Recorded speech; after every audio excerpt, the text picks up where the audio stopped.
खबर बस्ती से सामने आई है, जहां पर कार्यकारिणी सदस्य और पूर्व प्रदेश सचिव पिछड़ा वर्ग रामकरण चौरसिया का सपाइयों ने स्वागत किया।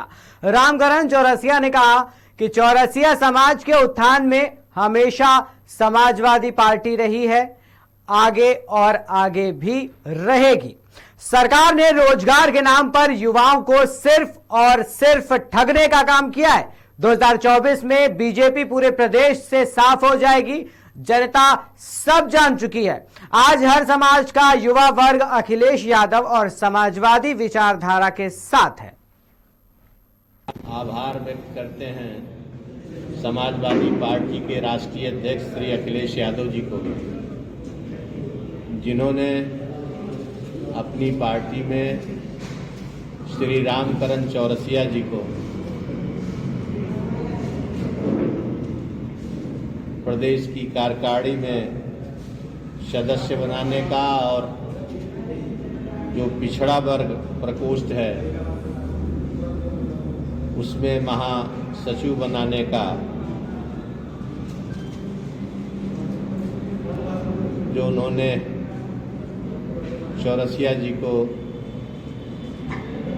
सम्मान दिया है, उसके लिए आभार व्यक्त करते हैं। और बहुत बड़ी खुशी की बात है कि ऐसे मौके पर जब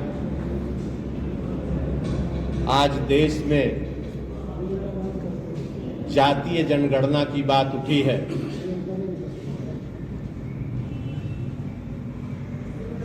और देश की पार्लियामेंट में देश में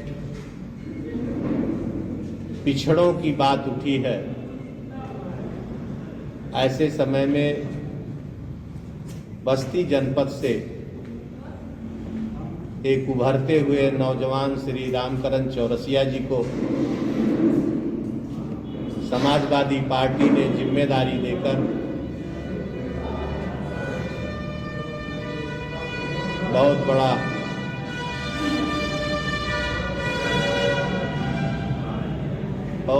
अपने को पार्टी में सम्मान देने का काम किया है। निश्चित रूप से श्री रामकरण चौरसिया जी के आने से, इनको पदाधिकारी बनाने से पूरे बस्ती मंडल में जो हमारा पिछड़ा समाज है, चौरसिया समाज है, निषाद समाज है, जो पिछड़े समाज के अति पिछड़े समाज के लोग हैं, उन पर असर पड़ने का काम होगा और पार्टी को बल मिलेगा।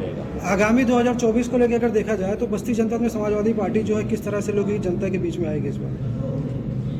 2024 आपने देखा था, समाजवादी पार्टी 2022 में भी बस्ती जनपद में, बस्ती मंडल में आई थी और 13 में से 6 सीटों पर समाजवादी पार्टी को बस्ती मंडल में विजय मिला था। और ऐसे ही रामकरण चौरसिया जैसे नौजवानों की पूरे सिद्धार्थ नगर में, संत कबीर नगर में, बस्ती में ऐसे पिछड़े समाज के नौजवानों का सहयोग और समर्थन मिला था, जिसकी बदौलत 2022 में 13 में से 6 सीटों पर समाजवादी पार्टी ने अपना परचम लहराया था। समय में 2024 में भी इन्हीं पिछड़े समाज के लोगों की बदौलत फिर समाजवादी पार्टी 24 में भी परचम लहराने का काम पूर्वी उत्तर प्रदेश में, इस बस्ती मंडल में निश्चित रूप से करेगी। ओपी राजभर का लगातार उलूल जुलूल बयान आ रहा है, उसमें देवी देवताओं को लेकर वह समाजवादी पार्टी को जिस तरीके से उनको जिम्मेदार ठहरा अखिलेश यादव को, कह रहे हैं वो नेस्ता नाबूद कर देंगे पार्टी, तो क्या कुछ प्रतिक्रिया रहेगी आप? ये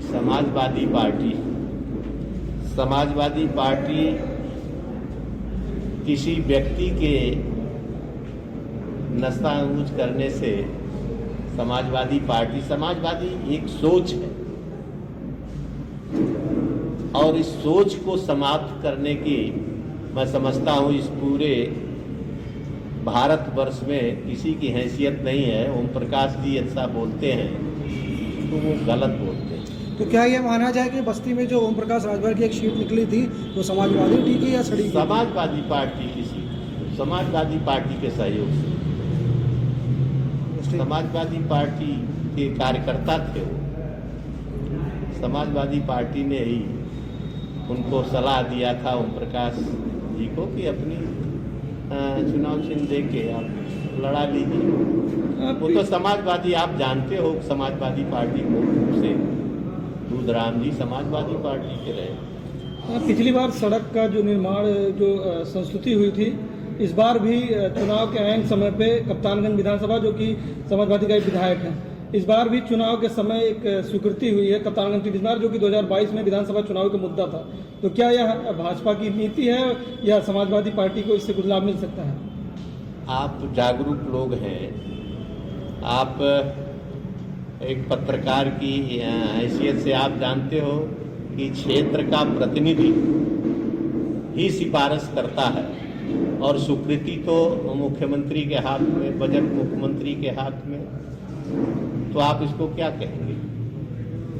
आप विधायक की सिफारिश थी, स्वीकृति तो सरकार को ही करनी है, सरकार भारतीय जनता पार्टी की। लेकिन जिले में लगातार सांसद से लेकर जितने कार्यकर्ता हैं वो सांसद जी को 10 साल पोस्ट कर रहे हैं। 10 साल बीत गया सांसद जी को। अब जब विधायक वहाँ कप्तानगंज में समाजवादी पार्टी का है तो अब सांसद जी तो सांसद हैं, बस्ती जनपद के हैं, किसी भी सड़क को कह दें कि हमने कराया, क्योंकि इस नाते लोगों में बात जाती है कि सरकार उनकी है। सरकार उनकी पहले भी थी, उनका विधायक भी था, तब तो नहीं करा पाए। अब स्वीकृत हो गई सड़क तो अब ये बस्ती की सड़क है, बड़े बन से आपका ये 2 किलोमीटर सड़क स्वीकृत हुई। ये सड़क समाजवादी पार्टी के समय की स्वीकृत, बजट नहीं अलाट। अब बजट अलाट हुआ तो सांसद जी कह रहे हैं मैंने करा दिया। हमारे सदर के विधायक हैं, वो कह रहे हैं हमने करा दिया। ये सच्चाई है कि समाजवादी पार्टी के समय की सड़क। लेकिन अभी हाल ही में है जिला अध्यक्ष और प्रभारियों की सूची हुई है तो उसमें बहुत कम ही जो पिछड़े के हैं, तो इस पे क्या प्रतिक्रिया रहेगी? क्योंकि समाजवादी पार्टी ने चुनाव के ऐन समय पे पिछड़ा वर्ग के नेता को